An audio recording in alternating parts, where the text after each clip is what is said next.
A beautiful story I want to share with you. एक कहानी जो मैंने सुनी सोशल मीडिया के माध्यम से कि एक बार श्री कृष्ण भगवान और अर्जुन जा रहे थे, तो रास्ते में उन्हें एक व्यक्ति दिखता है जो भीख मांग रहा होता है। तो अर्जुन जी बोलते हैं श्री कृष्ण भगवान से, हे भगवान, आपकी इतनी सुंदर नगरी में, आपके इस राज्य में, यहाँ ऐसे व्यक्ति भी हैं जो आज भी भीख मांगते हैं, अपना गुजारा भी नहीं कर सकते हैं, तो आप इनके लिए कुछ करिए, इनके जीवन को बदलिए। तो श्री कृष्ण भगवान कुछ नहीं कहते, वो आगे चले जाते हैं। तो अर्जुन जी आते हैं और उन भिखारी के पास और अपनी सोने की अंगूठी निकालते हैं और उस व्यक्ति को दे देते हैं। तो उस व्यक्ति को देते हैं तो व्यक्ति उछलने लगता है, कूदने लगता है, आहा, अब तो मेरे सारे दुख खत्म हो जाएंगे, अब तो मैं आलीशान भवन बनवाऊँगा, अपनी बीवी बच्चों के साथ आराम से ऐश से रहूँगा। तो जाता जाता है तो वो अंगूठी को उछालते चले जाते हैं। तभी एक व्यक्ति जो कि चोर होता है, वो देखता है कि ये सोने की अंगूठी लग रही है, तो वो आता है, फटाफट से वो अंगूठी छीनता है, उनको धक्का मारता है और भाग जाता है। तो फिर यही समा रिपीट होता है कि अर्जुन जी और कृष्ण कृष्ण भगवान फिर से एक दिन सैर पे जा रहे होते हैं। तो अर्जुन जी की नज़र पड़ती है, अरे ये तो वही भिखारी है। तो वो दोबारा उनके पास जाते हैं, बोलते हैं, आपको मैंने सोने की अंगूठी दी, आपने उसका किया क्या? आप अभी भी भीख मांग रहे हैं, मैंने इसीलिए तो दी थी ताकि आपका जीवन सुधर जाए। तो भिखारी अपनी पूरी कहानी बताता है कि क्या क्या हुआ। तो अर्जुन जी बोलते हैं, कोई बात नहीं, होता है कभी कभार। तो ये लो, आप वो हीरे की अंगूठी निकालते हैं और उस व्यक्ति को देते हैं, बोलते हैं, अब आप कृपया करके अपने जीवन को सुधारिए, ये काम जो है आप भीख मांगने का, ये छोड़ दीजिए। तो वो भिखारी बहुत खुश, वो उछलने कूदने लगता है और घर जाता है और वो सोने की अंगूठी को एक बर्तन में छुपा देता है। तो घड़ा, मान लीजिए, घड़े में छुपा देता है कि सुबह जाऊंगा और सुबह व्यापारी के पास जाके बेचूंगा और खूब सारा पैसा कमाऊंगा और अपना जीवन अच्छे से व्यतीत करूंगा अपने परिवार के साथ। तो फिर उसकी वाइफ शाम को पानी भरना होता है, तो उन्हें पता नहीं होता इस बारे में। तो उन्हें वही घड़ा जो होता है जिस पे उन्होंने अंगूठी छुपाई होती है, उसी को ले जाती है पानी भरने के लिए, और अंदर देखती नहीं है। और वो पानी जैसे ही नदी में डालती हैं तो अंगूठी बह जाती है। तो फिर दोबारा यही रिपीट होता है कि श्री कृष्ण भगवान और अर्जुन जी फिर से सैर पे जा रहे होते हैं। तो वो दोबारा अर्जुन जी की नज़र पड़ती है, अरे ये क्या, ये तो वही भिखारी है। श्री कृष्ण भगवान से बोलते हैं, तो दोनों श्री कृष्ण भगवान अर्जुन उनके पास जाते हैं। अर्जुन जी बोलते हैं कि क्या आपका जीवन बदला नहीं?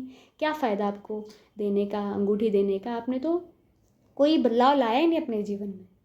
तो फिर श्री कृष्ण भगवान एकदम से गुस्सा होते हैं और वो क्या कहते हैं कि ये लो, 1 रुपया निकालते हैं, एक कौड़ी होती है, 1 रुपया होता है उस ज़माने का। तो निकालते हैं और वो 1 रुपया उसके हाथ में रखते हैं, बोलते हैं, अब 1 ही रुपया दूंगा तुम्हें, आप इसका जो करना है करो। तो अर्जुन जी उनको देखते बोलते हैं, रुको रुको, ठहरो। श्री कृष्ण भगवान बोलते हैं, रुको। तो भिखारी लेता है वो 1 कौड़ी, बोलते क्या करूँगा यार मैं इसका। तो वो चलने लगता है, चलता है। तो श्री कृष्ण भगवान अर्जुन उन्हें फॉलो करने लगते हैं। तो जाते जाते फिर उस व्यक्ति को एक और लेडी दिखती हैं जो अपनी मछलियाँ बेच रही होती है टोकरी में।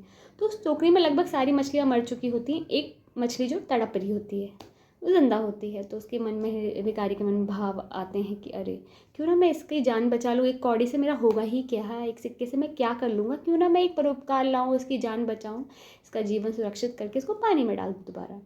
तो वही भाव के साथ कौड़ी देता है उस लेडी को, और वो मछली उसके हाथ में रखते हैं जो तड़प रही होती है, वो जल्दी से उठाते हैं और उसको पानी में फेंकते हैं। जैसे ही पानी में फेंकते हैं तो मछली के मुंह से एक अंगूठी होती है हीरे की, वो आती है और भिखारी के हाथ में गिर जाती है। तो भिखारी को याद आता है, अरे ये तो वही अंगूठी थी हीरे की जो मैंने जो मुझे दी गई थी अर्जुन जी द्वारा।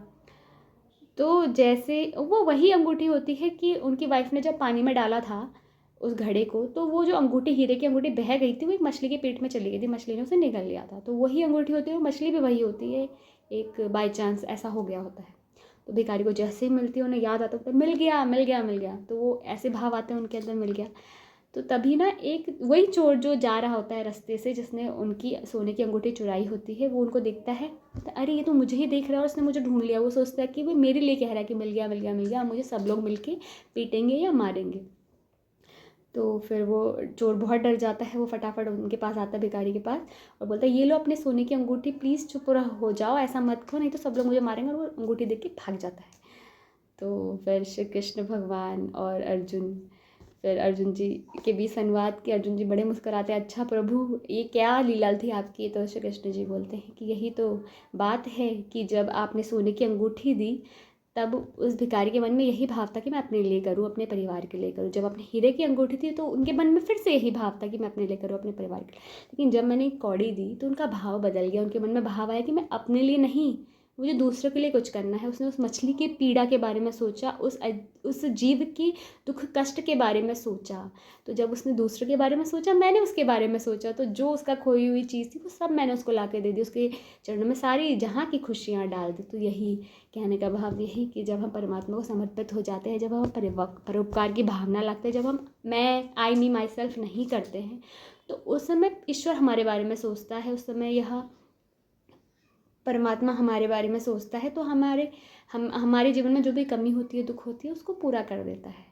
तो कहने का भाव यही कि हर एक जीव में इस ईश्वर का ही वास है। सिर्फ यह भाव सोचकर कि मैं अपने लिए कर रहा हूँ, ऐसा भाव ना रखकर हमें सबके लिए, समाज के लिए एक सुंदर दिशा निर्देश पैदा करने चाहिए। और समाज में कल्याण का भाव मन में, हृदय में दया का भाव, परोपकार का भाव हर जीव के लिए, हर जंतु के लिए, सब इंसान के लिए भी ही नहीं, हर किसी के लिए ऐसा भाव अपने मन में लाएंगे तो ईश्वर हमसे खुश होगा। तो हमारे जीवन में जो भी नकारात्मकता है वो चली जाएगी, सकारात्मकता आ जाएगी और खुशियाँ आएंगी।